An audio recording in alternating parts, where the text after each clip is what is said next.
नमस्कार, स्वागत है आपका उत्तराखंड खबरनामा न्यूज में। दिवंगत नेता इंदिरा हृदय को श्रद्धांजलि देने विधानसभा अध्यक्ष प्रेमचंद अग्रवाल, कैबिनेट मंत्री सुबोध उनियाल और हरक सिंह रावत भी हल्द्वानी पहुंचे। इंदिरा हृदय के निधन पर शोक जताते हुए विधानसभा अध्यक्ष प्रेमचंद अग्रवाल ने कहा कि उनकी आकस्मिक मृत्यु से पूरा उत्तराखंड के लिए बड़ा नुकसान है, क्योंकि 40 साल से ज्यादा उनका राजनीतिक करियर रहा है और इस दौरान उन्होंने हमेशा दलगत राजनीति से ऊपर उठकर काम किया है। कैबिनेट मंत्री हरक सिंह रावत ने कहा कि इंदिरा हृदय को हमेशा उन्होंने अपनी बड़ी दीदी के समान माना है। उन्होंने कहा कि जो महिलाएं राजनीति में आना चाहती थीं, इंदिरा हृदय उनके लिए रोल मॉडल थी। कैबिनेट मंत्री सुबोध उनियाल ने कहा कि इंदिरा हृदय हमेशा हर काम में सहयोग किया करती थी और उनके अनुभवों से हर नेता को कुछ न कुछ सीख लेने की जरूरत है। अभी तो विश्वास ही नहीं हो रहा कि इंदिरा हृदय जी आज हमारे बीच में नहीं है, लेकिन विधाता को तो यही मंजूर था। अनेकों यादें हैं, लेकिन दुख का विषय यह है कि जो हम सबकी बहुत बड़ी थी, संसदीय ज्ञान की पुरोधा थी और एक वरिष्ठतम नेताओं में उत्तराखंड की थी। मुझे लगता है कि ये हमारे उत्तराखंड के लिए बहुत बड़ी क्षति है। और मैंने देखा कि जिस प्रकार से वो शालीनता से व्यवहार करती थी, जिस प्रकार से वो अपने अनुभव को दूसरे से साझा करती थी, कभी हमें आवश्यकता पड़ती थी, चाहे सदन के अंदर या किसी बैठक में, हमेशा उनका एक अच्छा मार्गदर्शन हमें मिलता था। मैं भी आते हुए कह रहा था अपने माननीय मंत्री जी को, कोई मौका ऐसा विधानसभा के अंदर सदन में नहीं आया कि जब वो ऐसी एडामेंट होगी, नहीं ये सब तो होना ही चाहिए। जिस विषय पे हम समझाते थे, कोई बात करते थे, सदन को चलाने में उनका बहुत बड़ा योगदान रहा। मैं एक छोटी सी घटना सुना रहा हूँ कि वो दूसरी विचारधारा के व्यक्ति के साथ कैसे व्यवहार करती थी। एक बार विधानसभा के अंदर एक पुस्तिका का विमोचन होना था, वहाँ में राज्यपाल जी उसमें थे, उनको बुलाया गया था, इंदिरा हृदय जी को, और उन्होंने बस सार्वजनिक रूप से मेरी तारीफ़ की। उन्होंने कहा कि मैंने प्रेमचंद अग्रवाल का वो रूप देखा है जब वो विपक्ष में विधायक थे और अपने विधानसभा क्षेत्र का विषय उठाने के लिए बहुत आक्रामक होकर बात करते थे। और जब हमें ये पता चला अध्यक्ष विधानसभा के रूप में प्रेमचंद अग्रवाल आ रहे हैं, तो हमें लगा कैसे करेंगे, लेकिन इतना बढ़िया आप संचालन कर रहे हैं, इतने बढ़िया आप पक्ष और विपक्ष को साथ लेकर चल रहे हैं।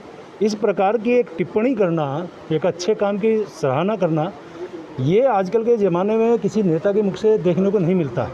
साथ में मेरा अध्यक्ष विधानसभा का जो कोष है, मैंने अनेकों बार उनके बारे में मैंने कोड किया, क्योंकि मुझे पता ही नहीं था, लेकिन पहली बार मुझे आपके द्वारा, आपके कार्यालय के द्वारा जब ये जानकारियाँ दी गई, का मतलब ये उसकी भी उन्होंने प्रशंसा की जो मेरे पूरे उत्तराखंड के अंदर मेरे विधायकों को मेरे द्वारा दिया जा रहा था।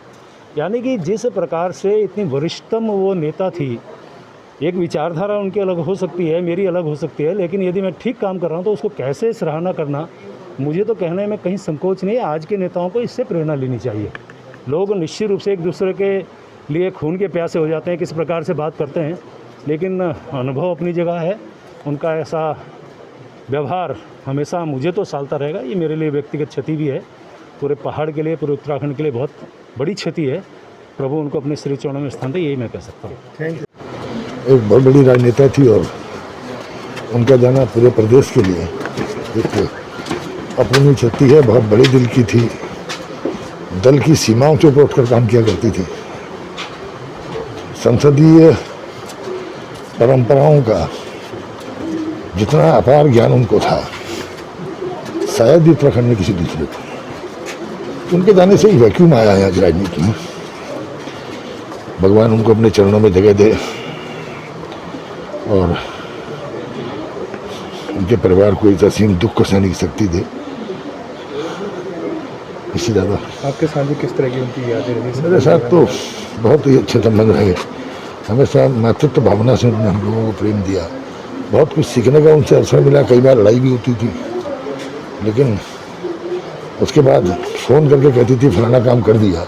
मैंने इसीलिए कहा कि ऐसे बहुत कम लोग दिखाई देते हैं जिनकी कार्यशैली इस तरह की है। और विपक्ष की नेता रह के हम लोग पहली बार आमने सामने रहे। कभी भी सरकार को घेरने में उनकी मंशा ये नहीं होती थी कि सरकार को शर्मिंदा किया जाए। हमेशा इस मंशा से विपक्ष नेता का धर्म निभाया कि सरकार अगर किसी चीज़ में सुधार की आवश्यकता है, सुधार करे ताकि राज्य हित हो सके। तो ये उनकी एक बिरले लोगों में चीज़ दिखाई देती है। निश्चित रूप से उनके जाने से बहुत हम लोग दुखी भी हैं। मेरा व्यक्तिगत भी नुकसान है और प्रदेश के लिए अपूर्णीय क्षति है। दुखद हमारे सबके लिए घटना है। क्योंकि मेरे 40 साल से जब मैं गढ़वाल विश्वविद्यालय में छात्र राजनीति करता था, वो एमएलसी का चुनाव लड़ती थी, तब से मेरे उनसे रिश्ते थे और बड़ी बहन के रूप में मैंने हमेशा उनको लिया है। फिर हमने साथ साथ मंत्री के रूप में काम किया। अभी एक दिन पहले ही, कल उनकी मृत्यु हुई, एक दिन पहले उनका मुझको टेलीफोन आया था हालचाल पूछने के लिए। और सही मायने में उत्तर प्रदेश में शिक्षक नेता के रूप में मैंने विधान परिषद में देखा है उनका जलवा, कि किस तरह शिक्षा के क्षेत्र में आज उत्तर प्रदेश और उत्तराखंड में जो बहुत सारे परिवर्तन हैं, वो उसमें उनकी अहम भूमिका रहेगी। तिवारी जी के समय में जब वो पीडब्ल्यूडी मिनिस्टर थी, जो आज गांव-गांव तक सड़क से जोड़ने का काम आज उन्होंने किया। आज चाहे हल्द्वानी हो चाहे देहरादून की जो सड़कें हैं, कहीं ना कहीं हमेशा मैं सोचता हूँ बहुत बड़ा सदमा हम सब के लिए। और वो केवल राजनीतिक पार्टी से ऊपर उठकर एक सबकी प्रिय थी, सबका सहज उनका व्यवहार सबके साथ, तो मैं सोचता हूँ। और आज विशेष करके महिलाओं के लिए, जो भी महिला राजनीति में कदम रखती है, वो सोचती है कि मैं भी अगर मेहनत करूंगी तो एक दिन इंदिरा हृदय जी की तरह मैं उत्तराखंड की राजनीति में एक मुकाम पा सकती हूं। तो महिलाओं के लिए भी वो प्रेरणा स्रोत थी। तो मैं सोचता हूं कि आज हम सब उत्तराखंड वासियों ने एक बहुत अपनी बड़ी बहन को, एक बड़ी नेता को खोया है। आपकी बड़ी तारीफ हल्द्वानी से उत्तराखंड खबरनामा न्यूज़ की रिपोर्ट।